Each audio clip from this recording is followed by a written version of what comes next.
হ্যাঁ গাইস, তো যাত্রাপথে এখন আপনাদের নিয়ে আসছে ব্যারাকপুরে। তো ব্যারাকপুরে আমরা দেখাবো আপনাদেরকে এশিয়ার প্রথম চিড়িয়াখানা।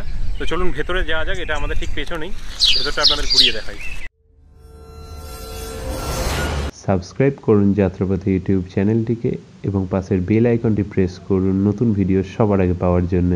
পৃথিবীর প্রত্যেকটি জায়গার নামকরণের পেছনে একটি বিশেষ কারণ থেকে যায়, আর এভাবেই নামকরণ করা হয় ব্যারাকপুরের চিড়িয়া মোড়ের।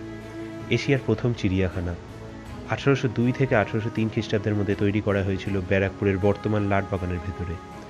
তখনও পর্যন্ত সারা পৃথিবীতে সাধারণ দর্শকদের জন্য চিড়িয়াখানা খোলা হয়েছিল মাত্র 3টি। লর্ড ওয়েলেসলি গভর্নর জেনারেল পদে কলকাতায় ছিলেন 1798 থেকে 1805 পর্যন্ত।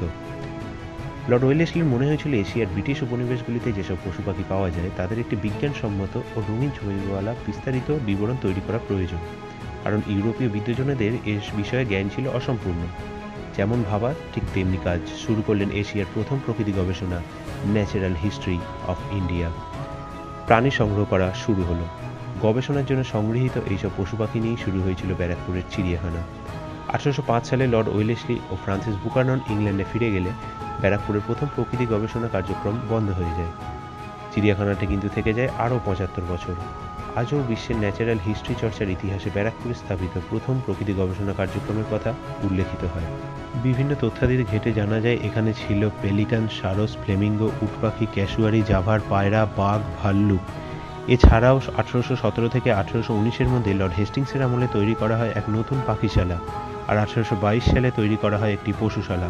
বাঘ সিংহের এই খাঁচাগুলি 1877 সাল পর্যন্ত ছিল। পাখিশালার এই বাড়িটি ভগ্নদশায় দাঁড়িয়েছিল 2013 থেকে 2014 সাল পর্যন্ত।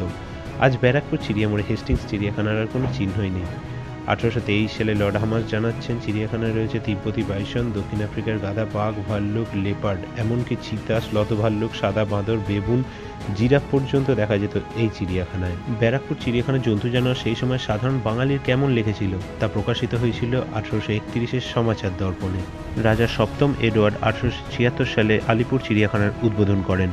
তদানীন্তন ভাইসরয় লর্ড লিটন ব্যারাকপুর চিড়িয়াখানার শেষ কটি পশু পাখি আলিপুরে পাঠিয়ে দেন। তার মধ্যে ছিল একটি অ্যালডাব্রা কচ্ছপ, পরে যার নাম রাখা হয় আদিত্য।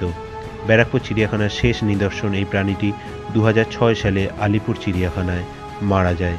চিরকালের মতো থেমে যায় ব্যারাকপুর চিড়িয়াখানার শেষ বাসিন্দার প্রাণ।